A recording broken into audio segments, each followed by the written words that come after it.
രാജസ്ഥാനിൽ നിന്നുള്ള ചില കോൺഗ്രസ് നേതാക്കളുമായി ബി.ജെ.പി. നേതാവ് വസുന്ധര രാജ സിന്ധ്യ കൂടിക്കാഴ്ച നടത്തിയെന്ന റിപ്പോർട്ടുകളാണ് പുറത്തുവരുന്നത്. നിയമസഭാ തെരഞ്ഞെടുപ്പിന് പിന്നാലെ ബി.ജെ.പിയുമായി ഇടഞ്ഞു നിൽക്കുന്ന വസുന്ധര രാജ സിന്ധ്യ രാജസ്ഥാനിൽ ഭാവിയിൽ കോൺഗ്രസിനെ നയിക്കുമോ എന്ന ചോദ്യമാണ് ഇപ്പോൾ പ്രസക്തമായി നിൽക്കുന്നത്. എന്നാൽ കൂടിക്കാഴ്ച അനൌദ്യോഗികമായിരുന്നുവെന്നും ചില കോൺഗ്രസ് നേതാക്കളുമായി സൗഹൃദം കാത്തുസൂക്ഷിക്കുന്നുണ്ടെന്നും അവരുമായിട്ടാണ് കൂടിക്കാഴ്ച നടത്തിയതെന്നും വസുന്ധര ക്യാമ്പ് പറയുന്നു. എന്തായാലും പ്രധാനമന്ത്രി നരേന്ദ്രമോദി, അമിത്ഷാ തുടങ്ങിയ നേതാക്കളുമായി അത്ര രസത്തിലല്ല മുൻ മുഖ്യമന്ത്രി കൂടിയായ വസുന്ധര എന്നത് വാസ്തവമാണ്. മോദിയെക്കാളും അമിത്ഷായെക്കാളും പാർട്ടിയിൽ സീനിയറാണ് വസുന്ധര രാജ. ഗുജറാത്തിൽ ബി.ജെ.പി. അധികാരം പിടിക്കുന്നതിന് മുൻപ് തന്നെ രാജസ്ഥാനിൽ ബി.ജെ.പി. അധികാരത്തിലെത്തിക്കാൻ ചുക്കാൻ പിടിച്ച നേതാക്കളിൽ ഒരാളാണ് വസുന്ധര രാജ സിന്ധ്യ. എന്നാൽ ബി.ജെ.പിയുടെ തലപ്പത്ത് അമിത്ഷായും മോദിയും എത്തിയതോടെയാണ് വസുന്ധര രാജ കാലക്കേട് തുടങ്ങിയത്. എന്തായാലും വസുന്ധര രാജ സിന്ധ്യയും രാജസ്ഥാൻ ബി.ജെ.പിയും തമ്മിൽ നല്ല രസത്തിലല്ല എന്നത് വാസ്തവം.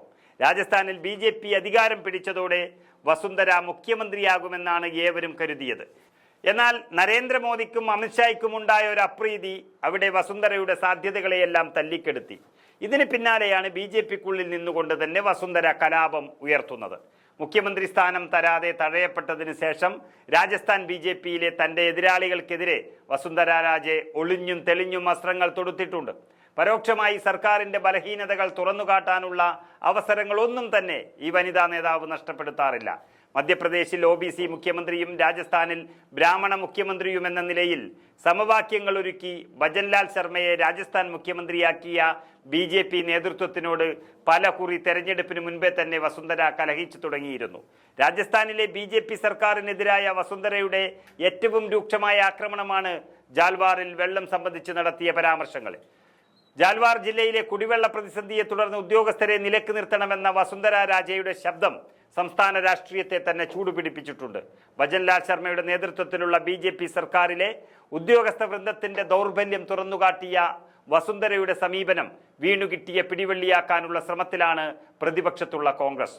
ഉദ്യോഗസ്ഥരെ വസുന്ധര വിമർശിച്ചതിന് സർക്കാരിന്റെ കെടുകാര്യസ്ഥത തുറന്നുകാട്ടലാണെന്ന് പറഞ്ഞ് പ്രതിപക്ഷത്തുള്ള കോൺഗ്രസ് രംഗത്തെത്തിയതോടെ കേന്ദ്ര ജലശക്തി മന്ത്രാലയത്തിന് പോലും വിഷയത്തിൽ ഇടപെടേണ്ടി വന്നിരിക്കുകയാണ്.